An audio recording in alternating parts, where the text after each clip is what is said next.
caught in the crossfire. Was caught in the कर आए नहीं कौन साईं है मी के तो बस साईं वाह वाह मैं सही बिना ककर बिना जुड़ ये असांजे इलाके में केदे केरे 12 महीने में बिना ककर बिना जुड़ भी बरसात वसी सके थी।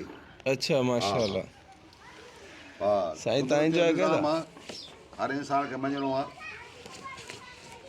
साईं कोन साईं टिकी हे वॾड़ा चवंदा त केॾे केॾे अलाह साईं जे हुकुम सां हिकिड़े सिंग ते ॾांद जे सिंग ते हिकिड़े सिंग ते बरसात ॿिए ते न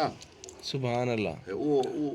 ॾींहुं तव्हां ॾिसो हिनमहिल माशाल्लाह हाणे हिनमहिल बरसाति वसे थी हे तव्हां ॾिसो मथे ॾिसो आसमान ख़ाली आहे हे पैदा निकिरे हे तू जूतो छो ॾेखारियो न उते अटके हो यो बड़े हिनखे बंदि कई पियो हाणे